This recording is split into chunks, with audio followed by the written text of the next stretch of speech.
നമുക്കൊന്ന് സ്റ്റാർട്ട് ചെയ്യാം.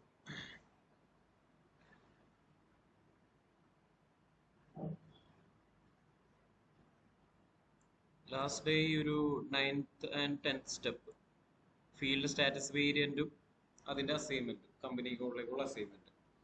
Field status variant എന്ന് പറയുന്നത് എന്താണെന്ന് വെച്ചിട്ടുണ്ടെങ്കിൽ നമ്മൾക്ക് ഇനി SAPയിലേക്ക് വരുമ്പോൾ ഇതേപോലെയുള്ള ഓരോ ടെക്സ്റ്റ് ബോക്സുകളായിരിക്കും ഓരോ പേജിലും. അതിൽ ഏതൊക്കെയാണ് നമ്മൾക്ക് ഫില്ല് ചെയ്യേണ്ടത്, ഏതൊക്കെ ഓപ്ഷനിലാക്കി ഇടണം എന്ന് തീരുമാനിക്കുന്ന ആ ഒരു ഫീൽഡ് സ്റ്റാറ്റസ് വേരിയന്റ് ആയിരുന്നു. അപ്പോൾ നമ്മളിങ്ങനെ ഓരോന്നും പോയി പെറുക്കി പെറുക്കി ഓപ്ഷനിൽ റെക്കോർഡ് ഇടുന്നതിന് പകരം SAP തന്നെ സെറ്റിംഗ് എടുക്കുന്നു, കോപ്പി പേസ്റ്റ് ചെയ്ത് വെച്ചിട്ടുണ്ട്. അത്രോട് ലാസ്റ്റ് ചെയ്തത്. ഇനി നെക്സ്റ്റ് 11th മുതലാണ് നമ്മൾക്ക് ഈ ഫിനാൻസ് റിലേറ്റഡ് ആയിട്ടുള്ള കുറച്ചും കൂടി അഡ്വാൻസ്ഡ് സെറ്റിംഗിലേക്ക് വരുന്നത്.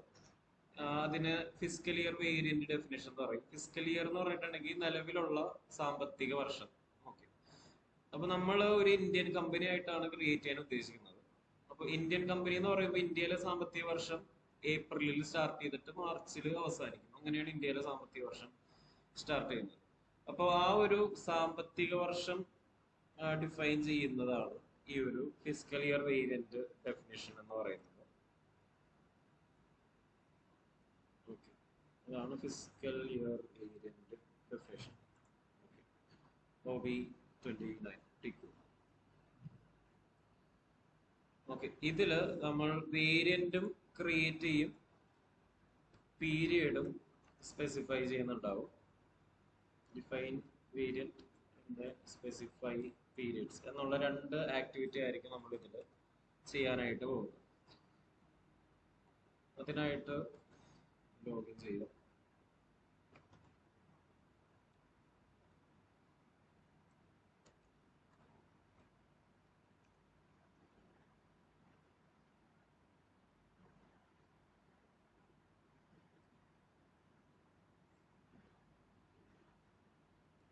OB 29 ടി കോഡ് എക്സിക്യൂട്ട് ചെയ്ത് കഴിഞ്ഞാൽ ഇങ്ങനെ ഒരു സ്ക്രീനിലേക്കായിരിക്കും വരുന്നത്.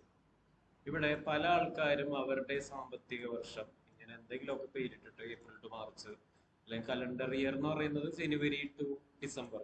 അതായത് ചില രാജ്യങ്ങളിൽ ഇപ്പൊ ദുബായിലൊക്കെ ആണെങ്കിൽ അവർ ജനുവരി ടു ഡിസംബർ, അമേരിക്കയിലൊക്കെ ആണെങ്കിൽ ജനുവരി ടു ഡിസംബർ എന്നുള്ള സാമ്പത്തിക വർഷമാണ് അവർ ഫോളോ ചെയ്യുന്നത്. നമ്മൾ ഇന്ത്യയിലായതുകൊണ്ട് ഏപ്രിൽ ടു മാർച്ച് എന്നുള്ള സാമ്പത്തിക വർഷമാണ് നമ്മൾ ഫോളോ ചെയ്യുന്നത്. അപ്പോൾ നമുക്ക് ഇഷ്ടമുള്ള പേരും കോഡുകളൊക്കെ കൊടുക്കാം. ഇനി കോഡ് കൊടുക്കുമ്പോൾ അതെവിടെയെങ്കിലും എഴുതി വെക്കാം, അല്ലെങ്കിൽ അത് മറന്നു. ഇപ്പോൾ എൻ്റെ കമ്പനി ഡാറ്റാബേസിൽ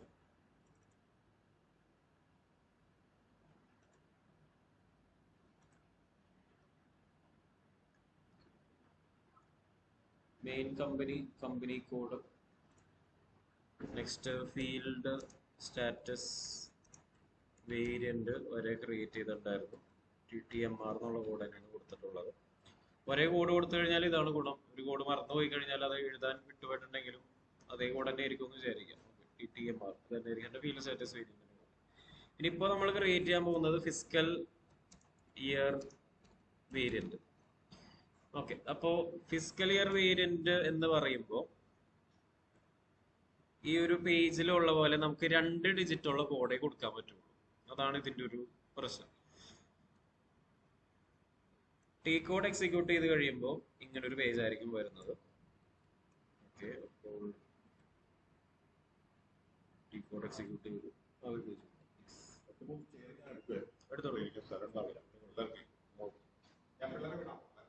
ഓക്കെ ഓക്കെ, അപ്പൊ ടി കോഡ് എക്സിക്യൂട്ട് ചെയ്ത് കഴിഞ്ഞാൽ ഇങ്ങനെ ഒരു പേജ് ആയിരിക്കും വരുന്നത്.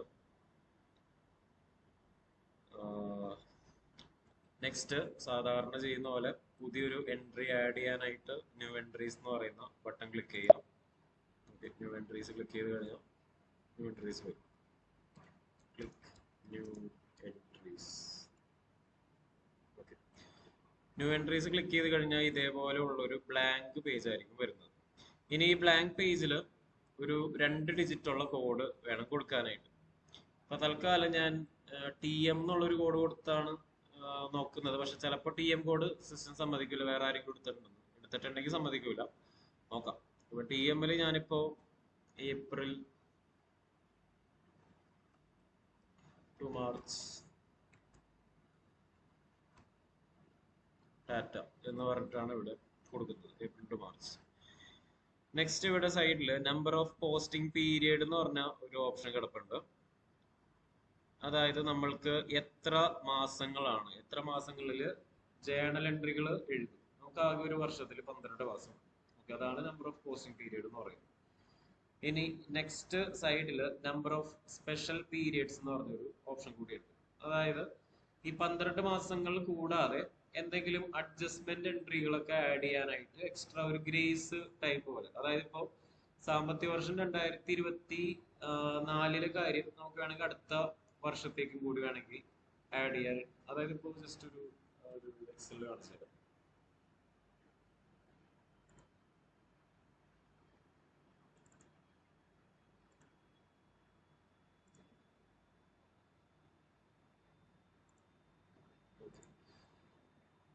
ഇപ്പോൾ നമുക്ക് സാമ്പത്തിക വർഷം ഇങ്ങനെയാണ് വരുന്നതെന്ന് വിചാരിക്കും. ഇപ്പൊ ഇന്ത്യയിലെ സാമ്പത്തിക വർഷം എന്ന് പറയുന്നത് ഇങ്ങനെയാണ്, ഏപ്രിൽ മുതൽ മാർച്ച് വരെ. ഓക്കെ, ഇതില് അങ്ങനെ നോക്കുമ്പോൾ 12 മാസങ്ങളാണ് സാമ്പത്തിക വർഷത്തിലുള്ളത്. ഇനിയിപ്പോ കലണ്ടർ മന്ത്സ് എന്ന് പറയുന്നത് ഇതാണ്, നമ്മൾക്ക് ജനുവരിയിൽ തുടങ്ങിയിട്ട് ഡിസംബറിൽ അവസാനിക്കും. അങ്ങനെയാണ് കലണ്ടർ വർഷം എന്ന് പറയുന്നത്. ഇവിടെ സൈഡിൽ അതിന്റെ ദിവസങ്ങൾ എഴുതി വെച്ചിട്ടുണ്ട്. അതായത് ജനുവരിയിൽ 31, ഫെബ്രുവരിയിൽ 28, ഇനി ലീപ്പ് ഇയർ ആണെങ്കിൽ 29, ചില വർഷങ്ങളിൽ 29 ദിവസം ഉണ്ടാവും. ഇപ്പോ നമ്മൾ അസ്യൂം ചെയ്യുന്ന 28 ദിവസം കൊണ്ടാണ്. ഇനി ഇപ്പോ ഇതാണ് നോർമൽ പീരീഡ്.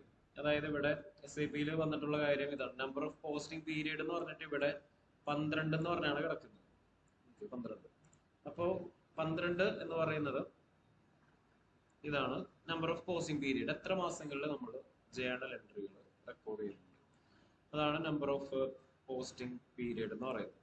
ഇനി താഴെ ഒരു 3 മാസം യെല്ലോയില് ഹൈലൈറ്റ് ചെയ്ത് കിടപ്പുണ്ട്. അതിനെയാണ് സ്പെഷ്യൽ പീരീഡ് എന്ന് പറയുന്നത്. അതായത് ഇപ്പോ നമ്മളുടെ നിലവിലുള്ള ഈ ഒരു സിറ്റുവേഷൻ നോക്കി കഴിഞ്ഞിട്ടുണ്ടെങ്കിൽ ഇയർ എന്നെഴുതി,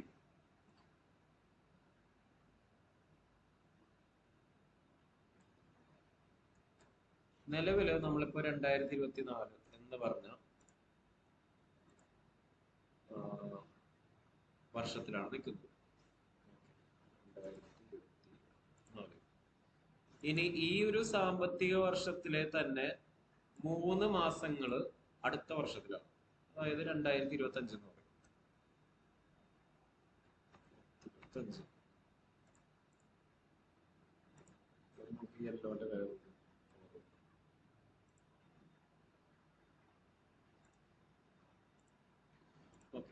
അപ്പോ നിലവില് നമ്മുടെ സാമ്പത്തിക വർഷം 2024-25 എന്ന് പറയാൻ കാരണം എന്താണെന്ന് വെച്ചാല് കുറച്ച് മാസങ്ങൾ 2024, കുറച്ച് മാസങ്ങൾ 2025 വന്നു. ഓക്കെ, അപ്പൊ അതിൽ ഏറ്റവും കൂടുതൽ മാസങ്ങൾ ഏത് വർഷത്തിലാണ് എന്ന് നോക്കുമ്പോൾ ഇവിടെ 2024 ഏറ്റവും കൂടുതൽ മാസങ്ങളുള്ളത്. അപ്പൊ അങ്ങനെ കൂടുതൽ മാസങ്ങളുള്ള വർഷത്തിനാണ് നമ്മൾ ഫിസ്ക്കൽ ഇയർ എന്ന് പറയുന്നത്. അതായത് ഇപ്പൊ SIP-യിൽ ഫിസ്ക്കൽ ഇയർ എന്ന് പറയുന്നത് 2024 ആയിരിക്കും. നിലവിൽ ഇപ്പൊ 2027 ആണ്. കാരണം ഏറ്റവും കൂടുതൽ മാസങ്ങളുള്ളത് ഈ ഒരു വർഷത്തിലാണ്. ഫിസ്ക്കൽ ഇയർ 2024 എന്ന് SIP-യിൽ ഉദ്ദേശിക്കുന്നത് 2024-25 കാലഘട്ടത്തിനെയാണ്. ഓക്കെ, അപ്പൊ ഇവിടെ സാധാരണഗതിയിൽ നമുക്കൊരു 12 മാസങ്ങളാണ് ഒരു വർഷത്തിലെ കാര്യങ്ങൾ എഴുതാനായിട്ട്. എന്നാലും നമ്മൾ സാമ്പത്തിക വർഷം SIP-യിൽ ഡിസൈൻ ചെയ്യുമ്പോൾ 2025-ലെ ഒരു 3 മാസം കൂടി നമ്മളൊരു ഗ്രേസ് ആയിട്ട് എടുക്കും. അതായത് 2025-ലെ ഏപ്രില്, മെയ്, ജൂണിലും കൂടി 2024 ഫിസ്ക്കൽ ഇയറിലെ കാര്യങ്ങൾ എഴുതാനായിട്ട് ചിലപ്പോൾ നമ്മൾ ഉപയോഗിക്കാം എന്ന് നമ്മളൊരു മുൻകരുതൽ എടുക്കണത്. അതായത് ഇപ്പോൾ നമ്മുടെ സാമ്പത്തിക വർഷത്തിൽ ശരിക്കും പറഞ്ഞാൽ 2025-ലെ 3 മാസങ്ങൾ ഓൾറെഡി ഉണ്ട്, പ്ലസ് ഒരു 3 മാസം കൂടി നമ്മളൊരു ഗ്രേസ് ആയിട്ട് എടുക്കുകയാണ്. അതായത് സാധാരണ നമ്മൾ അങ്ങനെ ചെയ്യാറില്ല, എന്നാലും എന്തെങ്കിലും അഡ്ജസ്റ്റ്മെന്റ് ട്രാൻസാക്ഷൻ ഒക്കെ വന്നിട്ടുണ്ടെങ്കിൽ 2024-ലെ കാര്യങ്ങൾ നമ്മൾ 2025-ലും കൂടി എഴുതാൻ ചാൻസ് ഉണ്ട് എന്ന് പറഞ്ഞിട്ടാണ് നമ്മളിവിടെ, അതാണ് നമ്മളിവിടെ ആ ഒരു നമ്പർ ഓഫ് പോസ്റ്റിംഗ് പീരിയഡ് എന്ന് പറയുന്നത് 12. ഓക്കെ, ക്വസ്റ്റ്യൻ മാർക്ക് എടുക്കുമ്പോൾ സിസ്റ്റം പറയും. ഓക്കെ, SAP-യില് ഫിസിക്കൽ ഇയറിനെ 16 പീരിയഡുകളായിട്ട് ഡിവൈഡ് ചെയ്യുക. അതായത് മാക്സിമം 16 മാസങ്ങളുള്ള ഒരു വർഷം എന്ന് പറഞ്ഞിട്ട് നമുക്ക് വേണമെങ്കിൽ ഡിവൈഡ് ചെയ്യാം. പക്ഷെ നോർമലി 12 മാസമുള്ളൂ. നോർമലി എല്ലാ കമ്പനികളും 12 മാസത്തിലാണ്. എന്നാലും നമ്മൾക്ക് വേണമെങ്കിൽ എക്സ്ട്രാ കുറച്ചും കൂടി മാസങ്ങൾ ഒരു വർഷത്തിലേക്ക് ആഡ് ചെയ്യാം. ജസ്റ്റ് ഒരു മുൻകരുതൽ എന്നുള്ള രീതിയിൽ. ഓക്കെ, അപ്പൊ മാക്സിമം 16 വരെയൊക്കെ ഉപയോഗിക്കാം. നമ്മൾ പക്ഷെ ഒരു 3 മാസം ഗ്രേസ് എടുക്കുന്നുള്ളൂ. അതായത് 12 മാസം നോർമൽ പീരിയഡും എക്സ്ട്രാ ഒരു 3 മാസം കൂടി നമ്മൾക്ക് ചിലപ്പോൾ ഉണ്ടാകാം എന്നുള്ള രീതിയിൽ ഒരു സ്പെഷ്യൽ പീരിയഡ് 3 എന്ന് പറഞ്ഞ് കൊടുക്കുകയാണ്.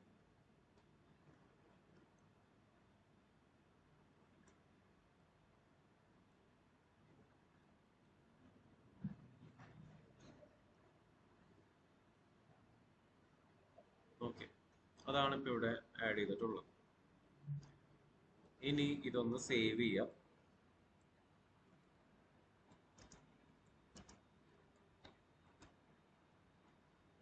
സ്ക്രീൻ ജസ്റ്റ് ഒന്ന് സേവ് ചെയ്യുക.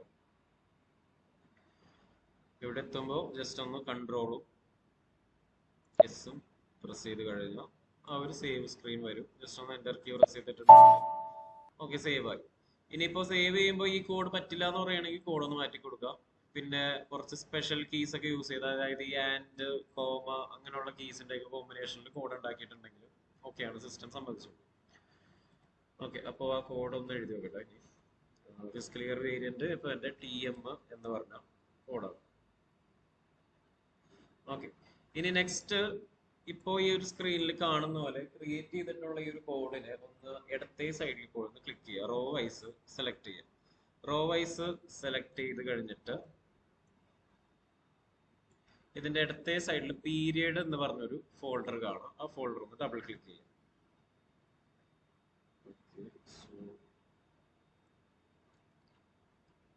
Select the physical year variant row wise and double click periods folder. Okay, ഇതിനിങ്ങനെ റോ വൈസ് സെലക്ട് ചെയ്തിട്ട് പീരിയഡ്സ് ഫോൾഡർ ഒന്ന് ഡബിൾ ക്ലിക്ക് ചെയ്യാം. ഡബിൾ ക്ലിക്ക് ചെയ്ത് കഴിയുമ്പോൾ ഇങ്ങനെ ഒരു പേജിലേക്കായിരിക്കും വരുന്നത്. ഒരു ബ്ലാങ്ക് പേജ് ആയിരിക്കും. അതിന്റെ അകത്തേക്കായിരിക്കും നമ്മൾ ഡാറ്റ എൻ്റർ ചെയ്യാനായിട്ട് പോകുന്നത്.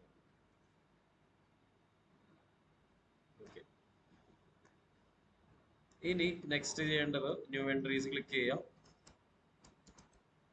ന്യൂ എൻട്രീസ്, അതായത് ഈ സ്ക്രീനിലും ഇവിടെ ഇങ്ങനെ ബ്ലാങ്ക് ആയിട്ട് കിടക്കുകയാണെങ്കിൽ ഇവിടെ ന്യൂ എൻട്രീസ് എന്നുള്ള ഒരു ഓപ്ഷൻ കിടക്കുന്നുണ്ടാവും. അപ്പൊ ന്യൂ എൻട്രീസ് ക്ലിക്ക് ചെയ്യാം.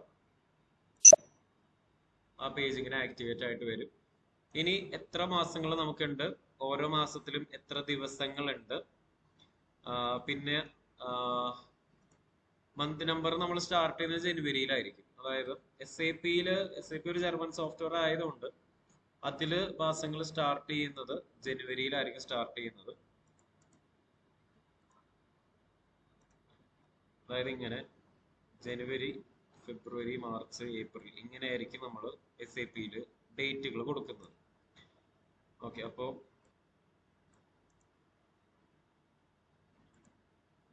ഇതിങ്ങനെ ഹൈഡ് ചെയ്തു. നമ്മൾക്ക് മാസം സ്റ്റാർട്ട് ചെയ്യുന്നത് ജനുവരി. അപ്പോൾ മന്ത് നമ്പർ എന്ന് പറയുന്നത് 1 മുതൽ 12 വരെ. ഓക്കെ, അതാണ് ഇവിടെ ഉദ്ദേശിക്കുന്നത്. മന്ത് എന്ന് പറയുന്നത് 1 മുതൽ 12 വരെ. ഡേ എന്ന് പറയുന്നത് ഓരോ മാസത്തിലും എത്ര ദിവസങ്ങളുണ്ട്. ജനുവരിയിൽ 31, ഫെബ്രുവരിയിൽ 28, അങ്ങനെ അങ്ങനെ ഓരോ ദിവസത്തെയും ഓരോ മാസത്തിലെയും ദിവസങ്ങളാണ് ഡേ എന്ന് പറഞ്ഞ് ഉദ്ദേശിക്കുന്നത്. ഇനി പീരിയഡ് എന്ന് പറഞ്ഞ കാര്യം ഇനിയിപ്പോ ഇവിടെ നോക്കി, ഇവിടെ ഞാൻ 10, 11, 12 എന്ന് പറഞ്ഞിട്ടാണ് ജനുവരി, ഫെബ്രുവരി, മാർച്ച് എഴുതിയിട്ടുള്ളത്. അതെന്തുകൊണ്ടാന്ന് വെച്ചിട്ടുണ്ടെങ്കിൽ നമ്മുടെ സാമ്പത്തിക വർഷം സ്റ്റാർട്ട് ചെയ്യുന്ന പീരിയഡ് ആണ് അല്ലെങ്കിൽ മാസമാണ് ഏപ്രിൽ. അതിന്റെ പീരിയഡ് നമ്പർ എന്ന് പറയുന്നത് 1 എന്ന് പറഞ്ഞിട്ടാണ് ഇവിടെ എഴുതിയിട്ടുള്ളത്. അപ്പോൾ 1 ഏപ്രിൽ ആയിട്ട് നെക്സ്റ്റ് മെയ്, പിന്നെ ജൂൺ, അങ്ങനെ അങ്ങനെ ഡിസംബർ ആവുമ്പോൾ നമ്മുടെ ഇന്ത്യൻ സാമ്പത്തിക വർഷത്തിൽ 9ാമത്തെ മാസമാണ്. പിന്നെ 10ാമത്തെ മാസമാണ് ജനുവരി, 11 ഫെബ്രുവരി, 12ാമത്തെ മാസം മാർച്ചാണ്. അങ്ങനെയാണ് നമ്മൾ ഇന്ത്യൻ സാമ്പത്തിക വർഷത്തിൽ കണക്കൂട്ടുമ്പോൾ വരുന്നത്. അപ്പോൾ ആ രീതിയിലുള്ള ഡാറ്റ വേണം നമ്മൾ SAP-യിൽ എൻ്റർ ചെയ്യാനായിട്ട്. അപ്പോൾ ഈ എക്സൽ ഫയൽ ഇന്നലെ അയച്ചിട്ടുണ്ടായിരുന്നു. അതിൽ നിന്ന് കോപ്പി ചെയ്താൽ മതി. അതായത് അതിൽ മന്ത് ഡാറ്റ എന്ന് പറയുന്ന ഒരു ഷീറ്റ് ഉണ്ട്. അതിൽ നിന്ന് കോപ്പി പേസ്റ്റ് ചെയ്തിട്ടുണ്ടെങ്കിൽ എളുപ്പം കഴിയും. ഓക്കെ, അപ്പോൾ ഈ മന്തിൽ അവിടെ നിന്ന് കോപ്പി ചെയ്തിട്ട് ഇവിടെ കൺട്രോൾ വി പ്രസ് ചെയ്ത് കഴിഞ്ഞാൽ പേസ്റ്റ് ആവും. ഇനിയിപ്പോ ഇതിൽ പറയാത്തൊരു കാര്യം എന്ന് പറയുന്നത് ഇതാണ്, ഇയർ ഷിഫ്റ്റ് എന്ന് പറഞ്ഞൊരു കാര്യം കിടപ്പുണ്ട്. അതിവിടെ ജനുവരി, ഫെബ്രുവരി, മാർച്ച് 3 മാസങ്ങളിൽ -1 എന്ന് കിടപ്പുണ്ട്. അതിന് റീസൺ എന്താന്ന് വെച്ചിട്ടുണ്ടെങ്കിലാണ് നേരത്തെ പറഞ്ഞ കാര്യം. അതിവിടെ എഴുതി വെച്ചിട്ടുണ്ട്. അതായത് ഇന്ത്യൻ സാമ്പത്തിക വർഷം ഏപ്രിൽ മുതൽ സ്റ്റാർട്ട് ചെയ്യുന്നു. അപ്പോ നിലവിലെ സാമ്പത്തിക വർഷം എന്ന് പറയുന്നത് നമ്മൾ ഏപ്രിൽ 2024 സ്റ്റാർട്ട് ചെയ്തു. ഇനി ഇത് അവസാനിക്കുന്നത് മാർച്ച് 2025 അപ്പോ ഫിസിക്കൽ ഇയർ എന്ന് പറയുന്നത് 2024, കാരണം ഏറ്റവും കൂടുതൽ മാസങ്ങളുള്ളത് 2024. ഇനി ജനുവരി, ഫെബ്രുവരി, മാർച്ച് എന്ന് പറയുന്നത് അടുത്ത വർഷമായ 2025 വരുന്നത്. അതായത് ഈ സാമ്പത്തിക വർഷത്തിലുള്ള ജനുവരി, ഫെബ്രുവരി, മാർച്ച് അടുത്ത വർഷമായ 2025 വരും. അപ്പൊ അതുകൊണ്ട് നമ്മൾ ചെയ്യുന്നത് എന്താന്ന് വെച്ചാൽ ആ 2025 3 മാസങ്ങളെ പുറകിലത്തെ വർഷമായ 2024 ആഡ് ചെയ്യണം, അല്ലെങ്കിൽ ആഡ് ബാക്ക് ആണ്, പുറകിലേക്കാണ് ആഡ് ചെയ്യുന്നത്. അപ്പൊ അതുകൊണ്ടാണ് ഇയർ ഷിഫ്റ്റ് ഇതേപോലെ -1 എന്ന് പറഞ്ഞ് കിടക്കുന്നത്. അതായത് ഈ ഒരു ലോജിക്ക് നോക്കിക്കഴിഞ്ഞാൽ ഇതിന്റെയൊക്കെ ഇയർ ഷിഫ്റ്റ് 0 0 0 എന്നാണ് കിടക്കുന്നത്. കാരണം അതെല്ലാനും നിലവിലെ ഫിസിക്കൽ ഇയർ 2024 ഉള്ളതാണ്. ഇനി ജനുവരി, ഫെബ്രുവരി, മാർച്ച് തുടങ്ങിയ 3 മാസങ്ങൾ 2025 വരുന്നത്. ഇപ്പൊ 2025 വരുന്ന 3 മാസങ്ങളെ നമ്മൾ 2024 പുറകിലേക്ക് ആഡ് ചെയ്യണം. അപ്പൊ അതുകൊണ്ടാണ് ഇയർ ഷിഫ്റ്റ് അല്ലെങ്കിൽ ഇയറിനെ മാറ്റുന്നത് ഒരു വർഷം പുറകിലേക്ക് എന്നുള്ള രീതിയിൽ -1 എന്ന് ജനുവരിക്കും ഫെബ്രുവരി, മാർച്ചിലും ആഡ് ചെയ്തിടുന്നത്. ഓക്കെ, പുറകിലേക്ക് 3 മാസം ആഡ് ചെയ്തിടുന്നു. ഓക്കെ, അതൊക്കെയാണോ പറഞ്ഞത്? 3 മാസം പുറകിലേക്ക് ആഡ് ചെയ്യുന്നു. അപ്പോൾ ഈ രീതിയിൽ അതൊന്ന് ഫില്ല് ചെയ്യാം.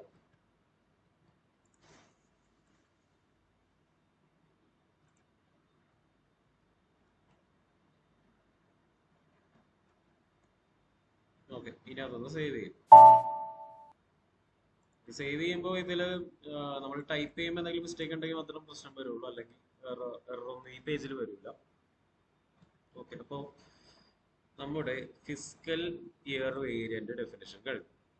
ഇനി 12ാമത്തെ സ്റ്റെപ്പ് എന്ന് പറയുന്നത് ഇപ്പോൾ ക്രിയേറ്റ് ചെയ്ത ഫിസിക്കൽ ഇയർ വേരിയന്റിനെ നമ്മുടെ കമ്പനി കോഡിലേക്ക് അസൈൻ ചെയ്യാം.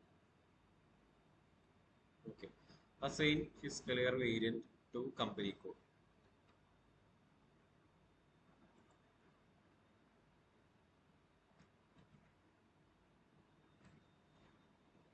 ഓക്കെ, അപ്പോ ഇതിൽ ചെയ്യുന്ന കാര്യം എന്താണെന്ന് വെച്ചിട്ടുണ്ടെങ്കിൽ സിമ്പിൾ കാര്യമാണ്. എല്ലാവരും നമ്മളിങ്ങനെ കണക്ട് ചെയ്താണ് പോകുന്നത്. നമ്മുടെ കമ്പനിയായിട്ട് കണക്ട് ചെയ്ത് ലിങ്ക് ചെയ്ത് പോകും. അപ്പോ OB370 കോഡ് എക്സിക്യൂട്ട് ചെയ്തിട്ടുണ്ടെങ്കിൽ ഡയറക്റ്റ് ആ ഒരു പേജിലേക്ക് പോകും. ഇവിടെ ന്യൂ എൻട്രീസ് എന്ന് പറഞ്ഞ ഓപ്ഷൻ ഒന്നും കാണുന്നില്ല. അപ്പൊ ന്യൂ എൻട്രീസ് എന്നുള്ള ഓപ്ഷൻ കാണാത്ത പേജിലൊക്കെ മിക്കവാറും പൊസിഷൻ എന്നുള്ള ബട്ടൺ ആയിരിക്കും. അപ്പോ നമ്മൾ ആ പൊസിഷൻ എന്നുള്ള ബട്ടൺ ആയിരിക്കും ക്ലിക്ക് ചെയ്യുന്നത്. So click position and search for your company code. Okay, position click ചെയ്തിട്ട് സ്വന്തം കമ്പനി കോഡിനെ ഒന്ന് സെർച്ച് ചെയ്യാം. അപ്പോ പൊസിഷൻ ക്ലിക്ക് ചെയ്യുക. അതായത് ഈ ലെഫ്റ്റ് സൈഡിലുള്ള സംഭവത്തിനെ നമുക്ക് സെർച്ച് ചെയ്യാൻ പറ്റുള്ളൂ. ഈ പേജിന്റെ ഇടത്തെ സൈഡിലുള്ളതാണ് കമ്പനി കോഡ്, റൈറ്റ് സൈഡിലാണ് physical year. Physical year variant നമ്മൾ ഇതിന്റെ അകത്തേക്ക് ടൈപ്പ് ചെയ്താണ് കൊടുക്കുന്നത്. അപ്പോൾ ഇവിടെ പൊസിഷൻ ക്ലിക്ക് ചെയ്ത് കഴിഞ്ഞാൽ നമുക്ക് സെർച്ച് ചെയ്യാൻ പറ്റുന്ന ഇടത്തെ സൈഡിലുള്ള കാര്യങ്ങളെ സെർച്ച് ചെയ്യാൻ പറ്റുള്ളൂ. അപ്പോൾ ഇവിടെ പൊസിഷൻ ക്ലിക്ക് ചെയ്യുക.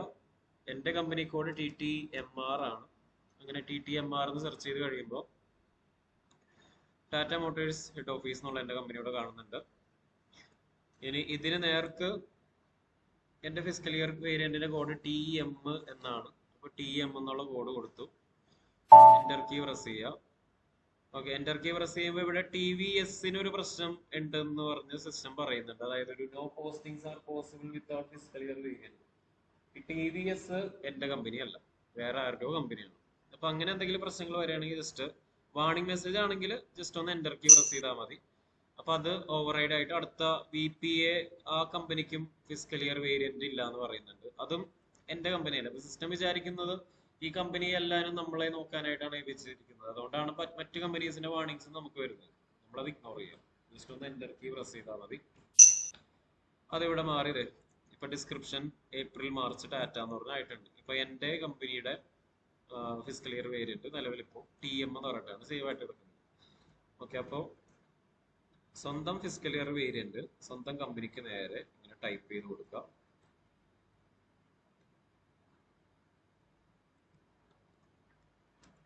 Specify your fiscal year variant code and save the setting. Physical year variant code കൊടുക്കുക, സേവ് ചെയ്യാം. ഓക്കെ, സേവ് ചെയ്യുമ്പോഴും ഇതേപോലെ വാണിംഗ് വരുന്നുണ്ടെങ്കിൽ ജസ്റ്റ് ഒന്ന് എൻ്റർ പ്രസ് ചെയ്ത് പോവാം. ഓരോ സ്ക്രീനിൽ എത്ര ബ്ലാങ്ക് കിടക്കുന്നുണ്ട് അത്രയും നമ്മൾ എൻ്റർ അടിച്ച് പോകേണ്ടി വരും കേട്ടോ ഈ പേജിൽ.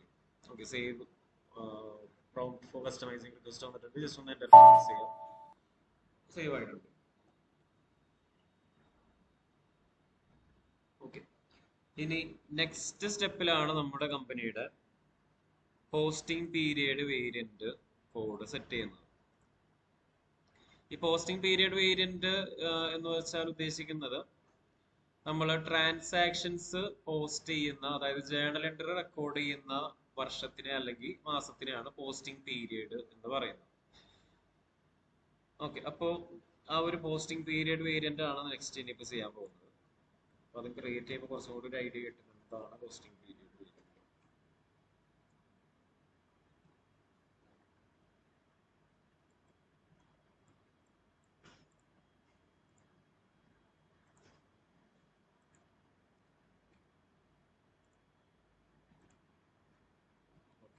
Posting period variant.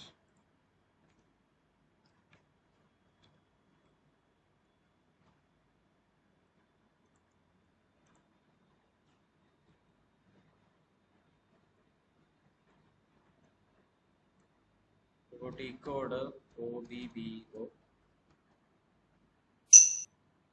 Okay, ഇതാണ് പോസ്റ്റിംഗ് പീരിയഡ് വേരിയന്റിന്റെ വിൻഡോ എന്ന് പറയുന്നത്. ഇവിടെ ജസ്റ്റ് ഒരു കോഡ് മാത്രം കൊടുത്തിട്ട് സേവ് ചെയ്താൽ മതി. ഇതിന്റെ അകത്തുള്ള സെറ്റിംഗ്സ് നമ്മൾ അടുത്ത സ്റ്റെപ്പിലായിരിക്കും ചെയ്യുന്നത്. ഓക്കെ, അപ്പോ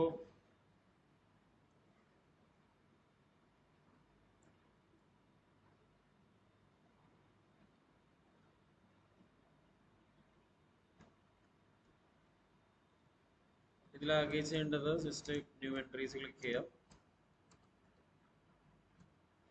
ന്യൂ എൻട്രീസ്,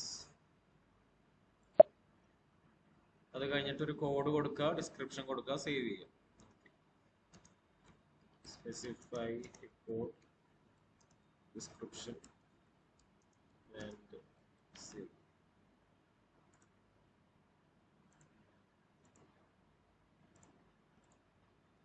ഓക്കെ, അപ്പോൾ ഒരു കോഡും ഡിസ്ക്രിപ്ഷനും ഇപ്പോൾ തൽക്കാലം TTMR എന്നുള്ള കോഡ് തന്നെയാണ് യൂസ് ചെയ്യുന്നത്. ഡിസ്ക്രിപ്ഷൻ ടാറ്റ പോസ്റ്റിംഗ് പീരിയഡ് എന്ന് പറഞ്ഞിട്ട് കൊടുക്കുക.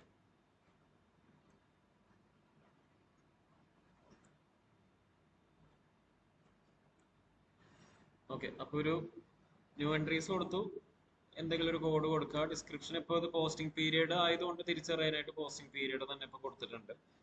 അത് കഴിഞ്ഞിട്ട് സേവ് ചെയ്യണം.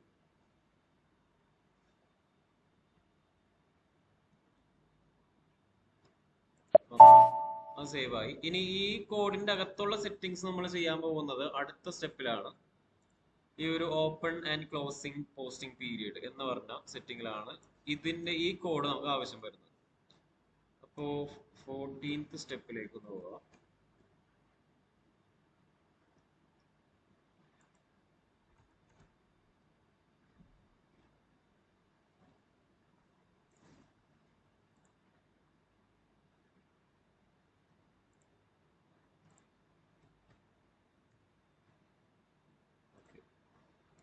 Open and closing periods OB52.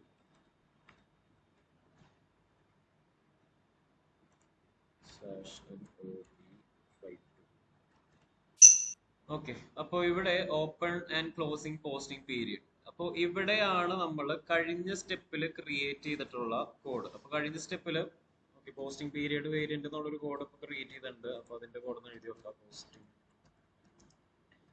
Period variant ഇതാണ് തൊട്ട് നമുക്ക് ക്രിയേറ്റ് ചെയ്തത്. TTMR എന്നുള്ള കോഡ് തന്നെയാണ് യൂസ് ചെയ്തിട്ടുള്ളത്. അപ്പോൾ ഈ കോഡ് നമുക്ക് ഈ സ്റ്റെപ്പ് ചെയ്യുമ്പോൾ ആവശ്യമുണ്ട്. അപ്പൊ നമ്മളിവിടെ ചെയ്യുന്നത് നമ്മുടെ സാമ്പത്തിക വർഷത്തിൽ എന്ന് മുതൽ എന്ന് വരെയാണ് ട്രാൻസാക്ഷൻ റെക്കോർഡ് ചെയ്യുന്നത്. പിന്നെ സ്പെഷ്യൽ പീരീഡുകൾ എന്ന് മുതൽ എന്ന് വരെ ആയിരിക്കും ഉണ്ടാവുന്നത്. അതാണ് നമ്മൾ ഇനി എഴുതാൻ പോകുന്നത്. അപ്പോൾ ഈ ഒരു പേജിൽ ന്യൂ എൻട്രീസ് ക്ലിക്ക് ചെയ്യുക.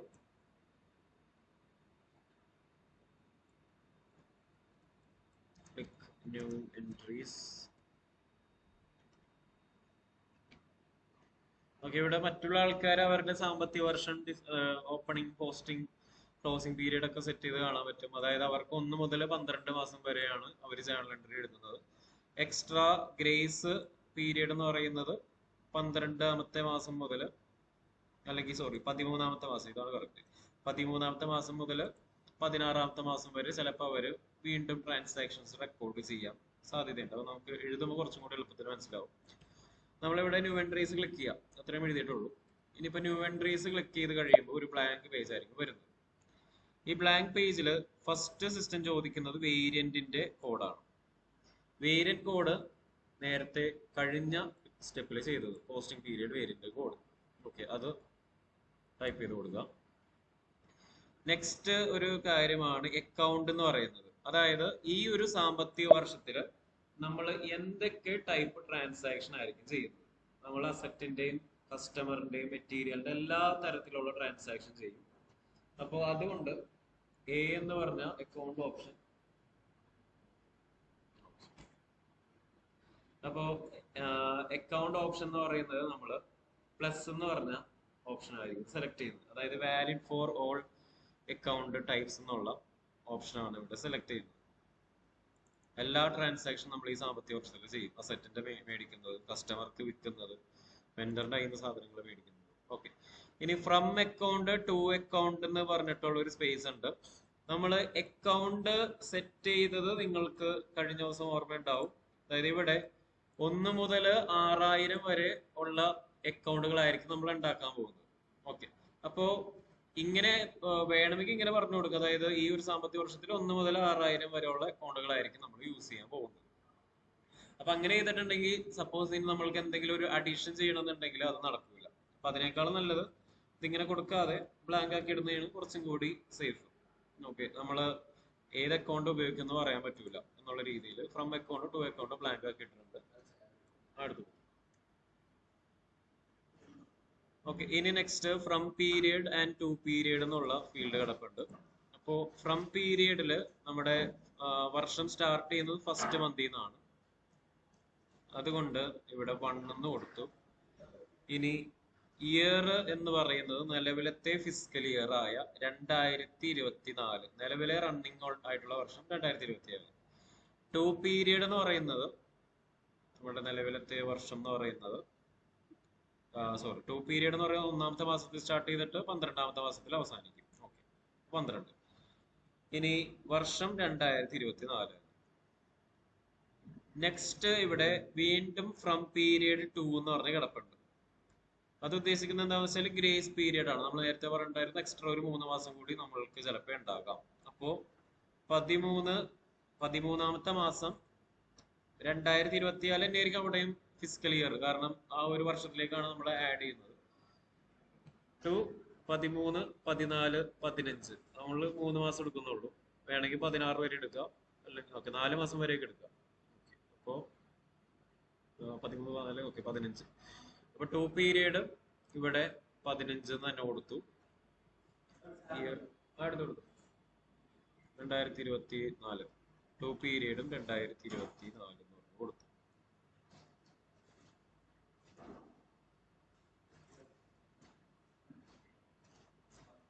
ഓക്കെ,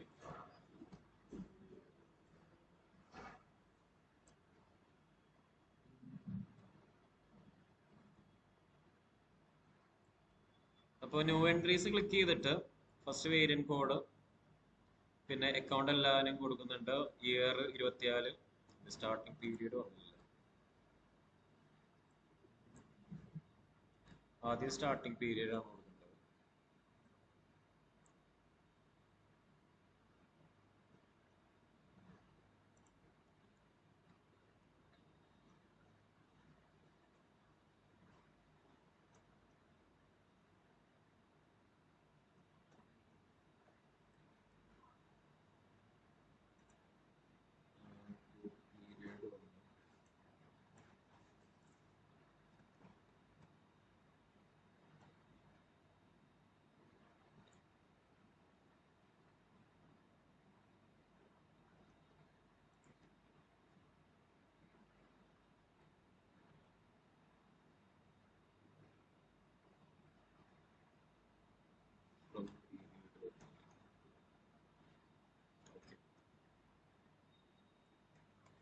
ഓക്കെ, അപ്പൊ ആദ്യം ഫ്രം പീരീഡ് 1 ടു പീരീഡ് 12 കൊടുക്കുക. പിന്നെ ഗ്രേസ് പീരീഡ് 13 ടു 15. 15ന്റെ വർഷവും 2024 തന്നെയാണ്.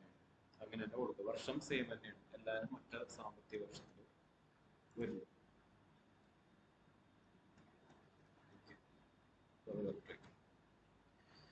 അപ്പൊ ഇത് കഴിഞ്ഞിട്ട് ഇനി ഇത് സേവ് ചെയ്യാം. ഓക്കെ, ട്രാൻസാക്ഷൻ സേവ് ആയി.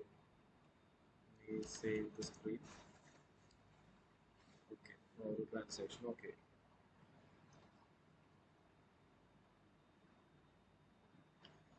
ഓക്കെ, ഇനി ഈ ഒരു സ്റ്റെപ്പും കൂടി ചെയ്യുക. അതായത് assign posting period variant to company code, OBBP. 15th step. ഇപ്പൊ ക്രിയേറ്റ് ചെയ്ത ഈ ഒരു പോസ്റ്റിംഗ് പീരിയഡ് വേരിയന്റിന് അതിന്റെ അകത്തേക്ക് എന്തൊക്കെ വർഷങ്ങളും മാസങ്ങളും ഉണ്ടെന്ന് നേരത്തെ സെറ്റ് ചെയ്തിട്ടുണ്ടായിരുന്നു. അപ്പോൾ ഇതിനെ നമ്മുടെ കമ്പനി കോഡിലേക്ക് ലിങ്ക് ചെയ്യാം. അതാണ് 15th സ്റ്റെപ്പ് എന്ന് പറയുന്ന അസൈൻമെന്റ്. അപ്പൊ മിക്കപ്പോഴും ഒരു ക്രിയേഷൻ കഴിഞ്ഞിട്ടുണ്ടെങ്കിൽ ഒരു അസൈൻമെന്റ് ഉണ്ടാവും SAP-യിൽ. 15th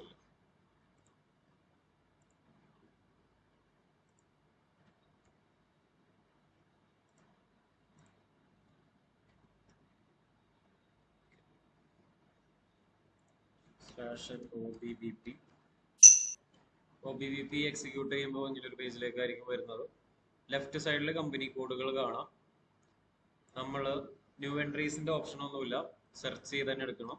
സെർച്ച് ചെയ്യാനായിട്ട് നമുക്കുള്ള SAP-യിൽ ഓപ്ഷനാണ് പൊസിഷൻ. ഓക്കെ, അപ്പോൾ click position and search for company code.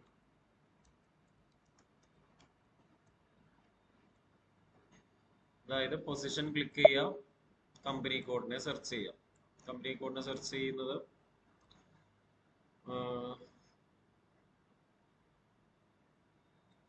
TTMR എന്നുള്ളതാണ് എൻ്റെ കമ്പനി കോഡ്. ടാറ്റ മോട്ടോഴ്സിലേക്ക് എത്തും. അതിന് നേർക്ക് സ്വന്തം വേരിയന്റ് കോഡ് ഒന്ന് ടൈപ്പ് ചെയ്ത് കൊടുക്കുക.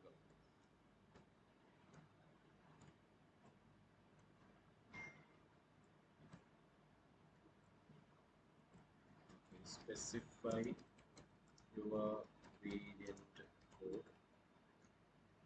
വേരിയന്റ് എന്ന് പറഞ്ഞാൽ പോസ്റ്റിംഗ് പീരിയഡ് വരും. വേരിയന്റ് കോഡ് കൊടുത്തിട്ട് സേവ് ചെയ്യാം. ഓക്കെ, കൺട്രോൾ എസ് പ്രസ് ചെയ്ത് കഴിഞ്ഞാൽ സേവ് ആയി. ആ ഒരു വേരിയന്റ് ഡെഫിനിഷൻ അവിടെ തീർന്നു.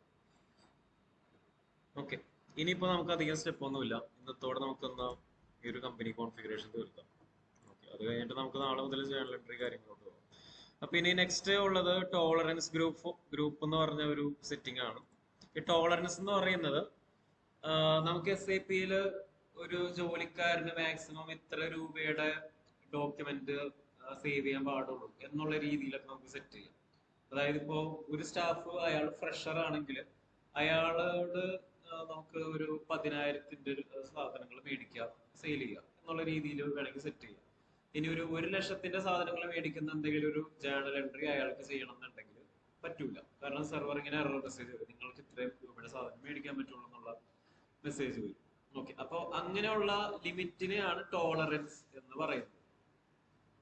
അപ്പോൾ ആ ഒരു എംപ്ലോയീസിന്റെ ടോളറൻസ് ആണ് നമ്മൾ സെറ്റ് ചെയ്യുന്നത്. ഇനിയിപ്പോ നമ്മൾ ചെയ്യുമ്പോൾ എംപ്ലോയീസിനെ എങ്ങനെ തിരിച്ചറിയും എന്ന് വെച്ചിട്ടുണ്ടെങ്കിൽ യൂസർ ID വെച്ചിട്ട് തിരിച്ചറിയും. എല്ലാവർക്കും ഒരു യൂസർ ID ഉണ്ട്. പക്ഷെ നമ്മളിവിടെ ചെയ്യുമ്പോൾ ആ ഒരു ഓരോ എംപ്ലോയിനെയും സെലക്ട് ചെയ്തിട്ട് ടോളറൻസ് ഒന്നും ചെയ്യുന്നില്ല. നമ്മൾ കുറച്ച് വ്യത്യാസത്തിലേക്ക് ചെയ്യും.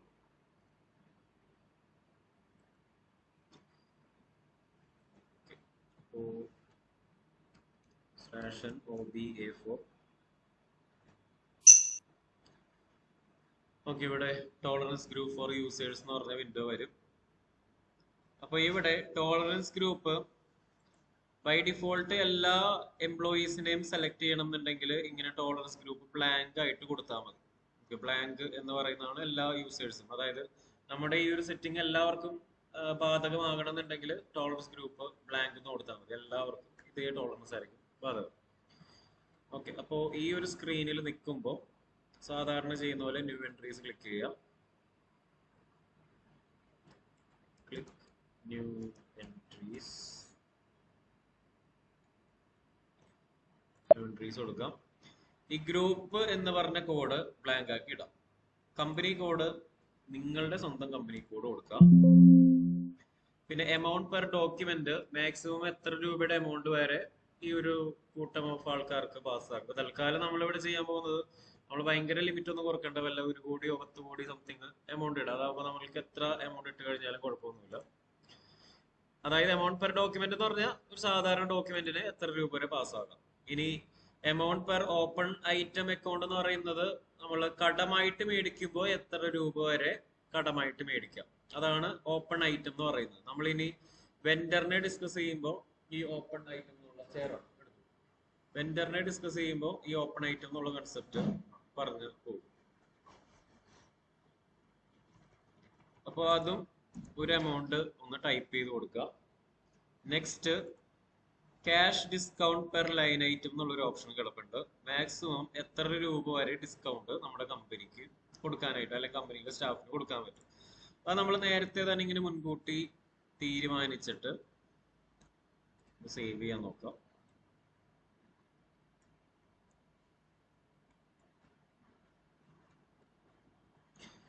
ഓക്കെ, ഇനി ഇതൊന്ന് സേവ് ചെയ്യാം. ഓക്കെ, സേവ് ചെയ്യുമ്പോൾ ഇങ്ങനെ ഒരു രീതിയിലേക്ക് മാറും.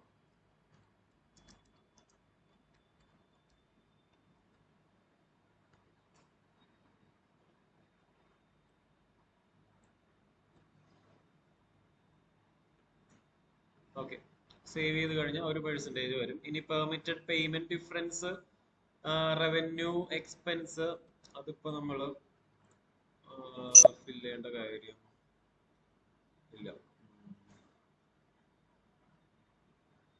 Okay, payment differences 4 hour 2 hour advantage ഉണ്ട്.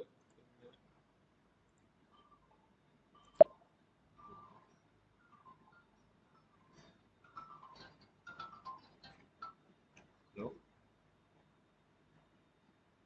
ഹലോ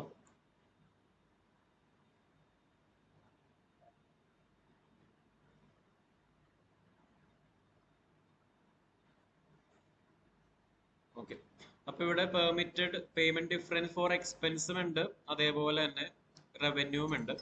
അതായത് ഇപ്പോ നമ്മളൊരു 10,000 രൂപ കൊടുക്കാനുള്ള ഒരാൾക്ക് സേ നമ്മളൊരു 8,000 സംതിങ് ഒക്കെയാണ് പേ ചെയ്യുന്നതെങ്കിൽ, 8,000 സംതിങ് ഒക്കെയാണ് പേ ചെയ്യുന്നതെങ്കിൽ അതിനെയാണ് പേയ്മെന്റ് ഡിഫറൻസ് എന്ന് പറയുന്നത്. അത് നമ്മൾക്ക് എക്സ്പെൻസ് കേസിലും വരും, ഇൻകത്തിന്റെ റവന്യൂവിന്റെ കേസിലും വരും. അപ്പൊ അത് എത്ര രൂപയാണെന്നാണ് മാക്സിമം ഇവിടെ കൊടുക്കുന്നത്. അതിപ്പോ തൽക്കാലം ബ്ലാങ്ക് ആക്കിയാണ് വെച്ചിട്ടുള്ളത്. വെച്ചാണ് സേവ് ചെയ്യുന്നത്. ഓക്കെ, നെക്സ്റ്റ് ഇനി ടോളറൻസ് ഗ്രൂപ്പ് 2GL അക്കൗണ്ട്സ് എന്ന് പറഞ്ഞ സെറ്റിംഗ് ആണ് 17th step.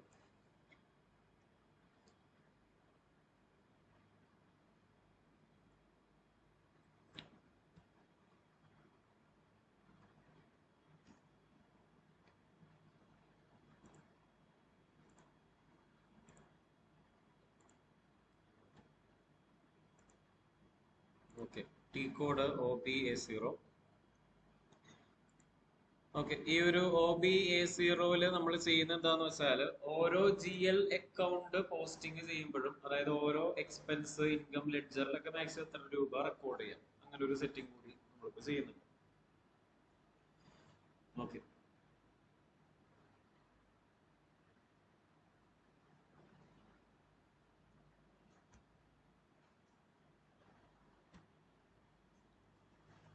So /NOBA0.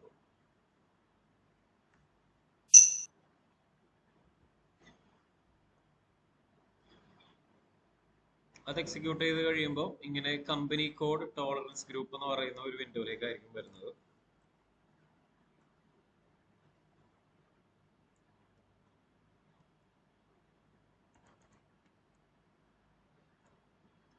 Okay, ഇവിടെ ആണെങ്കിൽ നമ്മൾ ന്യൂ എൻട്രീസ് ആണ് ക്ലിക്ക് ചെയ്യേണ്ടത്. So click new entries. Okay, അപ്പോ ന്യൂ എൻട്രീസ് ക്ലിക്ക് ചെയ്യാം.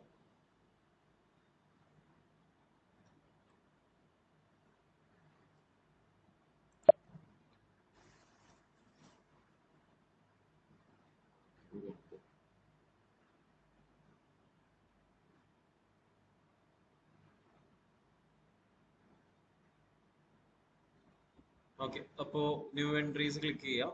ഇനി ന്യൂ എൻട്രീസിൽ ഇവിടെ കമ്പനി കോഡ്, നിങ്ങളുടെ സ്വന്തം കമ്പനി കോഡ് ഒന്ന് ആഡ് ചെയ്യാം. ടോളറൻസ് ഗ്രൂപ്പ് നേരത്തെ ചെയ്ത പോലെ ബ്ലാങ്ക് ആക്കിയിടാം. കാരണം ബ്ലാങ്ക് ആക്കിയിട്ടുണ്ടെങ്കിൽ കംപ്ലീറ്റ് എല്ലാവർക്കും ആപ്ലിക്കബിൾ ആയിക്കോളും. ഇനി ഇതിൽ തന്നെ ഡെബിറ്റ് പോസ്റ്റിംഗ്, ക്രെഡിറ്റ് പോസ്റ്റിംഗ് എന്ന് പറഞ്ഞിട്ടുള്ള രണ്ട് ഓപ്ഷൻസ് ഉണ്ട്. മാക്സിമം ഒരു അക്കൗണ്ടിലേക്ക് ഡെബിറ്റ് ചെയ്യാനുള്ള എമൗണ്ട് എത്ര, ക്രെഡിറ്റ് ചെയ്യാനുള്ള എമൗണ്ട് എത്ര. അതിപ്പോ തൽക്കാലം നമ്മൾ കൊടുക്കണ്ട, ബ്ലാങ്ക് ആക്കി ഇടാം. കാരണം ഇതിലിപ്പോ മാക്സിമം കൊടുക്കുന്നതിന് കുറച്ച് ഒരു ലിമിറ്റ് ഉണ്ട്, ഇത്രയും ക്യാരക്ടർ. മാത്രമല്ല ഇപ്പൊ ഡമ്മി സെർവർ ആയതുകൊണ്ട് ഇതിലിപ്പോ എമൗണ്ട് കൊടുത്തു കഴിഞ്ഞാൽ ചില സമയത്ത് എറർ വരാറുണ്ട്. അപ്പൊ അതുകൊണ്ട് നമ്മളിപ്പോ ഇതില് എമൗണ്ട് കൊടുക്കണം. ഓക്കെ, അപ്പോ ഇവിടെ ന്യൂ എൻട്രീസ് ക്ലിക്ക് ചെയ്തിട്ട് ഈ സ്ക്രീൻ ബ്ലാങ്ക് ആക്കിയാണ് ഇടുന്നത്. അപ്പോൾ specify company code and save. അതായത് കമ്പനി കോഡ് കൊടുക്കുക, സേവ് ചെയ്യുക.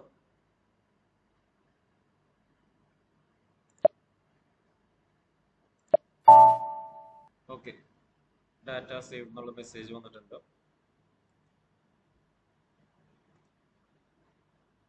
ഓക്കെ, അപ്പോ ഇതോടെ നമ്മളുടെ ഈ ഒരു 17 സ്റ്റെപ്പ് ഇപ്പൊ കഴിഞ്ഞിട്ടുണ്ട്. ഈ 17 സ്റ്റെപ്പോടെ കമ്പനി കോൺഫിഗറേഷൻ തീർന്നു. ഇനിയിപ്പോ ഇതിലെ ലാസ്റ്റ് സ്റ്റെപ്പ് എന്ന് പറയുന്നത് ഇതുവരെ നമ്മൾ ചെയ്തത് കോൺഫിഗറേഷൻസ് ഒക്കെ കറക്റ്റ് ആണോ എന്ന് ഒന്ന് ചെക്ക് ചെയ്യാനുള്ള ഒരു സ്റ്റെപ്പാണ്. അത് നമുക്ക് എല്ലാം നിങ്ങൾ ഇതുവരെ ചെയ്തതൊന്ന് കംപ്ലീറ്റ് ചെയ്ത് കഴിഞ്ഞിട്ട് നോക്കാം. അതായത് ആ ഒരു ടി കോഡ് എക്സിക്യൂട്ട് ചെയ്തിട്ട് നോക്കിയാൽ മതി. അത് നമുക്ക് അടുത്ത ദിവസത്തേക്ക് മാറ്റി വെക്കാം. അപ്പൊ അത് കഴിഞ്ഞിട്ട് ഇനി നമ്മൾ ഇപ്പോ ഇതിന്റെ സെക്കൻഡ് പാർട്ടിലേക്ക് കടക്കും. പാർട്ട് എന്ന് പറയുമ്പോൾ okay, account ledger account creation, അത് കഴിഞ്ഞിട്ട് ജേർണൽ എൻട്രി പോസ്റ്റിംഗ്, അങ്ങനെയുള്ള ഓരോ പാർട്ടിലേക്കായിരിക്കും നമ്മൾ പോകുന്നത്. അപ്പോൾ കമ്പനി കോൺഫിഗറേഷൻ എന്ന് പറയുന്നത് ടോട്ടൽ ഇത്രയും സ്റ്റെപ്പ് ഉണ്ട്. ഇത്രയും സ്റ്റെപ്പ് കഴിയുമ്പോൾ കമ്പനി ക്രിയേറ്റ് ആവും. ഇനി നമുക്ക് ലെഡ്ജർ അക്കൗണ്ട് ജേർണൽ എൻട്രീസ് ഒക്കെ അതിൽ റെക്കോർഡ് ചെയ്തിട്ട് ചെയ്യാനായിട്ട് പറ്റും. ഓക്കെ, അപ്പോൾ ഇനി മുതൽ നിങ്ങളുടെ ആ ഒരു കമ്പനി തന്നെയായിരിക്കും നിങ്ങൾ ചെയ്യേണ്ടത് കേട്ടോ. കമ്പനിയിൽ തന്നെ വർക്ക് ചെയ്തത്. അതായത് ഒറ്റ ഒരു ടാറ്റ മോട്ടോഴ്സ് എന്ന് പറഞ്ഞ കമ്പനി ഉണ്ടല്ലോ, അതിൽ തന്നെ എല്ലാ സെറ്റിംഗ്സും മാക്സിമം ചെയ്ത് നോക്കാം. പിന്നെ എക്സ്ട്രാ ഒരു ആക്സോൺസ് എന്ന് പറഞ്ഞൊരു കമ്പനി ക്രിയേറ്റ് ചെയ്തിട്ടുണ്ടല്ലോ, അപ്പോൾ അതില് ജസ്റ്റ് ഇതൊക്കെ തന്നെ ഒന്ന് വീണ്ടും റിപ്പീറ്റ് ചെയ്ത് നോക്കാം, ഒരു ഐഡിയ കിട്ടാനായിട്ട്. അങ്ങനെയാണ്. ഓക്കെ, അപ്പോൾ സിസ്റ്റത്തിലേക്ക് ബ്രേക്ക് എടുക്കണമെന്നുണ്ടെങ്കിൽ ബ്രേക്ക് എടുക്കാം.